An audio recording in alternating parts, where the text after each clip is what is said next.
बात करने की ज़रूरत नहीं। आप यूँ करें कि अपनी नाराज़ी मुझसे ख़त्म कर दें। सबके सामने हंस बोल कर बातें करें, फिर सब ठीक हो जाएगा और फिर हम एक पिकनिक मनाएंगे। वो बात की बात है। साधना अब कैसी हैं? बिल्कुल ठीक। पिताजी आपको जादूगर कहते हैं। वो मैंने भी मान लिया है। एक काम कर सकते हैं आप, बताइए। मुझे भी आप जादू सिखा दें, उसने कहा और मुझे हंसी आ गई। मैंने उसकी बात का कोई जवाब नहीं दिया था। उसी रात मैंने ईश्वर चंद्र जी के बारे में शुक्ला से मज़ीद मालूमात हासिल की। बड़ा मुअज़्ज़ज़ ख़ानदान था। उनके 3 बेटे थे, जिनमें एक आगरे का पुलिस कमिश्नर था, दूसरा बिजनेस करता था, तीसरा तालीम हासिल कर रहा था। डॉक्टर शुक्ला ने उन लोगों को पहले से बताना मुनासिब नहीं समझा था। आखिरकार हम चल पड़े। ईश्वर चंद्र की कोठी बेहद शानदार थी। बड़े से गेट से गुजरकर कार अंदर दाखिल हो गई। एक मुलाजिम ने ड्राइंग रूम खोल दिया। डॉक्टर शुक्ला को सब पहचानते थे।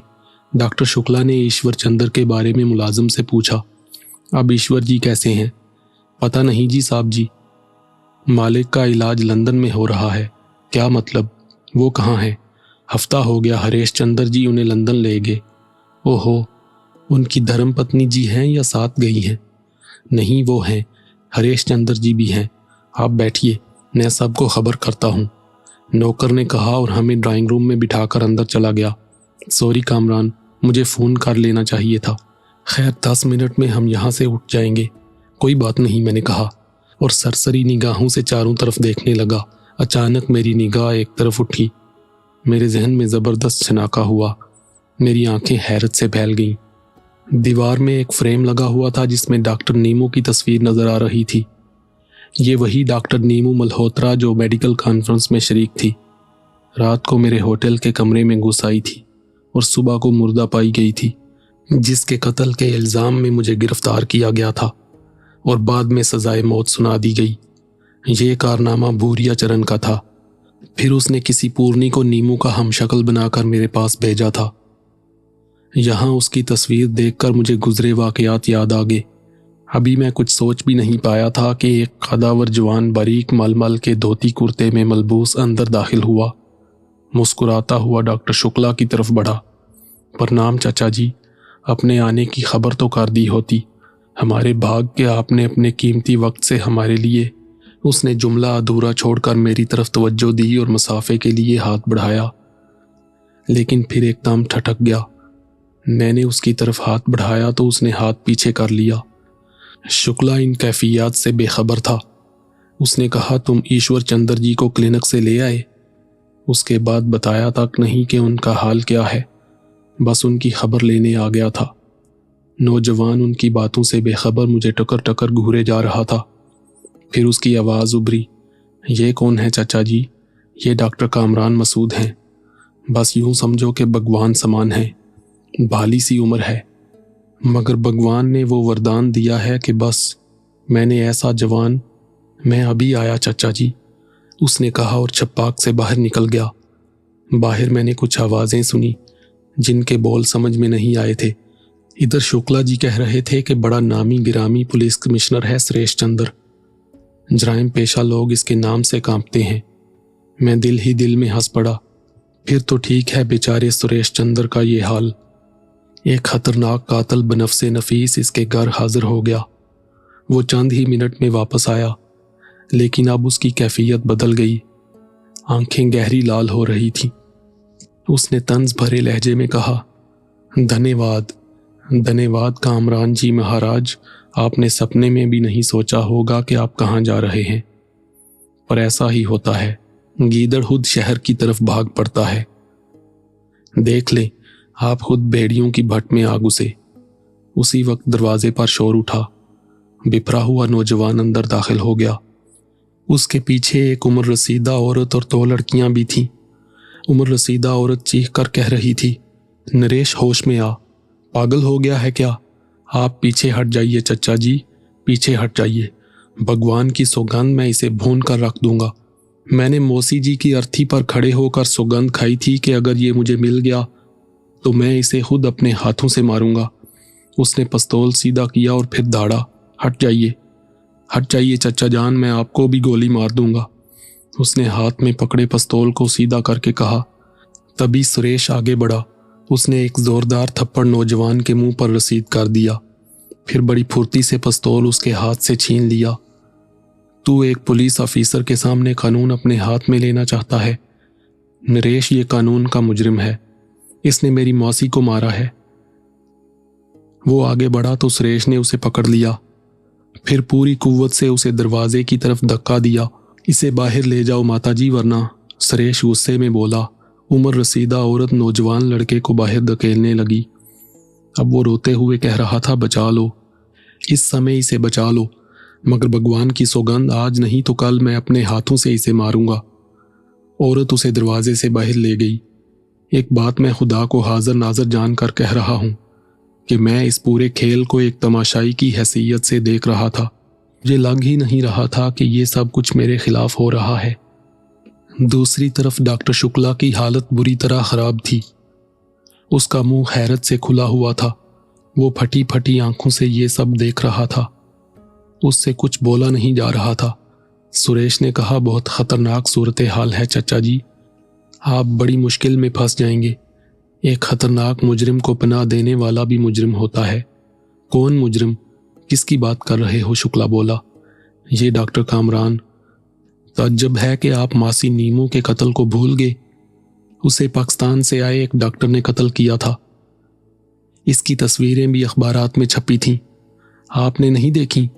और उसके बाद जब इसे मौत की सजा सुनाई गई तो ये जेल के सिपाहियों को जख्मी करके जेल से फरार हो गया, जिनमें से कुछ सिपाही बाद में मर गए। बहुत बड़ा खूनी है ये।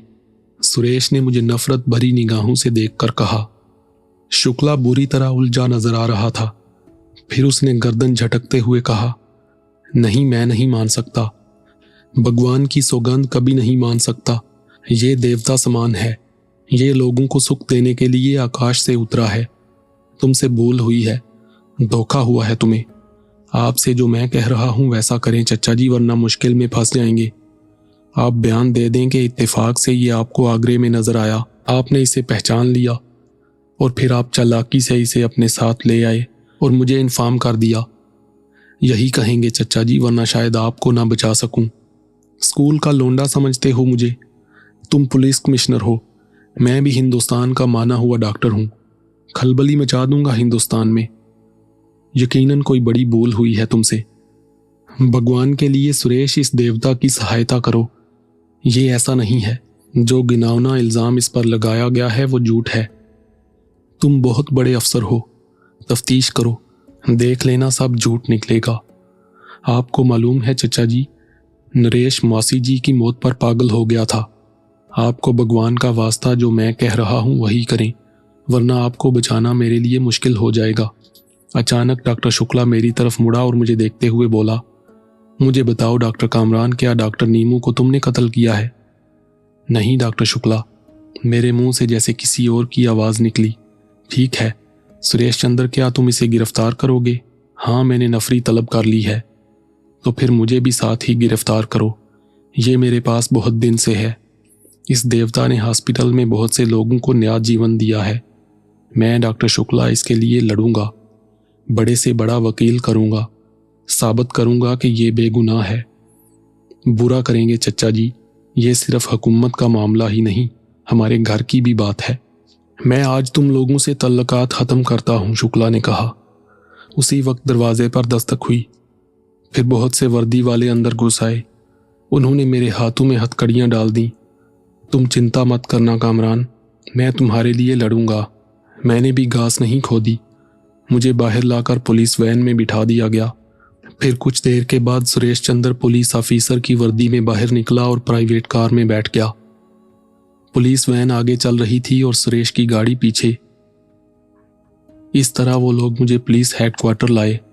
यहां लाकर मेरे पैरों में बेड़ियां भी डाल दी गईं। वो सब मुझसे काफ़ी खौफजदा नजर आ रहे थे। फिर मुझे लॉकअप में डाल दिया गया। फिर न जाने क्या हुआ कि सुरेश मेरे पास आकर नरम लहजे में बोला, आपके लिए चाय भिजवाऊं डॉक्टर कामरान? बेहद शुक्रिया ऑफिसर, मैं चाय नहीं पीऊंगा। मैंने जवाब दिया, थोड़ी देर के बाद आपसे मिलता हूं। उसने कहा और वहां से चला गया। मैं लॉकअप के एक गोशे में जाकर बैठ गया। कभी कभी मैं गौर करने लगता कि इन तमाम हालात के बाद मुझ में क्या तब्दीलियां हुई हैं और इस तरह मुझ पर दिलचस्प इंकशाफात हुए थे। उस वक्त मैंने भी सुकून से अपनी कैफियत का तज्जिया किया। मेरे अंदर किसी इज़्तिराब का शायबा तक नहीं था। मुझे लग रहा था कि जो कुछ हुआ है इसके बारे में मैं पहले से जानता था। कई घंटे गुजर गए, फिर चंद सिपाही मुझे लॉकअप से निकालकर एक बड़े कमरे में लाए, जहां एक बड़ी मेज के पीछे सुरेश चंद्र बैठा हुआ था। कुछ और लोग भी थे जो मुझे हैरत और दिलचस्पी से देख रहे थे। आप लोग बाहर जाएं, सुरेश ने खुरदरे लहजे में कहा। वो सब बरक रफ्तारी से उठ के, फिर वो मेरी तरफ देखकर बोला, आप तशरीफ़ रखिए डॉक्टर साहब। शुक्रिया, मैं बैठ गया। शुक्ला जी हमारे सगे रिश्तेदारों से बढ़कर हैं। उन्होंने मुझे हुक्म दिया है कि आपके साथ कोई सख्ती ना की जाए। आगरे में आपके साथ कुछ नहीं होगा, लेकिन मैं आपको दिल्ली ले जाऊंगा। वहाँ जो कुछ होगा उसके लिए मैं कुछ नहीं कर सकूंगा। दूसरी बात यह है कि डॉक्टर नीमू मेरी सगी मौसी थी, बल्कि बहनों जैसी थी, क्योंकि पिताजी ने उसकी परवरिश की थी, उसे पढ़ा लिखा कर डॉक्टर बनाया था। आपने देखा होगा कि नरेश आपके बारे में जानकर बेकाबू हो गया था। मैं आपसे कुछ सवालात करना चाहता हूँ, फरमाइए। आप पर जो इल्ज़ामात लगाए गए हैं क्या वो सच हैं? मैंने अदालत में भी यही कहा था कि मैंने ऐसा कोई अमल नहीं किया। एक पाकिस्तानी होने की वजह से मुझसे हसूसी नफरत का बर्ताव किया गया, वरना मेडिकल रिपोर्ट आज भी ये बता सकती है कि मैं एक पाकबाज नौजवान हूँ। गोया वो इल्ज़ाम गलत था। हाँ, ऐसा ही है। अगर मुमकिन हो सके तो मेरी इस बात पर यकीन कर लें कि डॉक्टर नीमू आज भी मेरे लिए बहनों का दर्जा रखती हैं। मैंने उनकी पाकीज़गी को दागदार नहीं किया। मुझे 100 बार सजाए मौत देने के बाद भी अगर मैं आपको याद आऊं तो आप मेरे अल्फाज ज़रूर याद कर लीजिए। हम मुसलमान माँ और बहन के तकद्दस को कभी पामाल नहीं करते, चाहे हमारी गर्दन उतार ली जाए। मेरे इन अल्फाज ने सुरेश चंद्र को मुस्तरिब कर दिया। वो मुझे घूरता रहा, शायद मेरे चेहरे पर सच्चाई तलाश कर रहा था। कुछ देर खामोश रहने के बाद बोला, चचा जी के साथ कब से हो? थोड़े दिनों से। उनके पास कैसे पहुंचे? उसने पूछा तो मैंने मुख्तसर अल्फाज में बता दिया। वो कुछ देर खामोश रहा, फिर बोला, पाकिस्तानी जासूस तुम्हारी मदद कर रहे हैं? नहीं। फिर तुम जेल से कैसे फरार हुए? नहीं बता सकता। गोया तुम अपने साथियों के नाम नहीं बता सकते? ऐसी ही बात है। दिल्ली में तुझ पर तशद्दुद होगा, वहां मैं किसी को रोक नहीं सकूंगा, और तुम जानते हो कि तुम्हें छोड़ भी नहीं सकता। मैंने कोई जवाब नहीं दिया। कुछ देर खामोश रहने के बाद उसने कहा, मुझे बताओ मैं तुम्हारे लिए क्या करूं? सिर्फ एक काम, बोलो। अपने घर वालों को ये यकीन दिला दें कि मैंने नीमू को कत्ल नहीं किया। उसे खलूस से बहन कहा है, जो मेरे लिए बहुत मुकद्दस नाम है। सुरेश ने गर्दन झुका ली। फिर वो बड़बड़ाने वाले अंदाज में बोला, मुमकिन है ये कोई सियासी साजिश हो। Oh my God. Okay mister Kamran, कल मैं आपको दिल्ली ले जाऊंगा।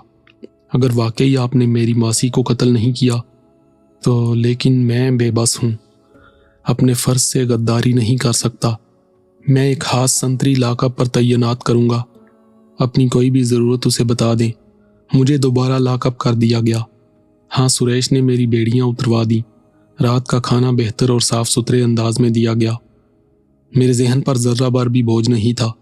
बाबा जी की हिदायत के मुताबिक मैंने आने वाले वक्त के बारे में कुछ नहीं सोचा था। मुझे बताया गया था कि वक्त के फैसले वक्त ही करता है, हम वक्त के फैसलों में मुदाखलत नहीं कर सकते। चुनाचे इशा की नमाज पढ़कर मैं लेट गया। अलबत्ता कुछ देर के बाद संतरी ने लॉकअप की सलाहें बजाईं। ये लीजिए साहब। वो कुछ लिए खड़ा था। मैं उठकर उसके पास पहुंचा तो उसने एक जाय नमाज सलाखों से अंदर दाखिल कर दी। आप इस पर नमाज पढ़ लिया करें। शुक्रिया। क्या नाम है तुम्हारा? तिलक राम, उसने जवाब दिया और वापसी के लिए मुड़ गया। दूसरे दिन दोपहर 1 बजे मुझे खाना खाकर तैयार होने के लिए कहा गया। 2 बजे एक वैगन मुझे लेकर चल पड़ी। वैगन स्टेशन तक गई। यहाँ से मुझे ट्रेन में दिल्ली लाया गया। दिल्ली स्टेशन पर बड़ा हजूम मेरे इस्तकबाल के लिए मौजूद था।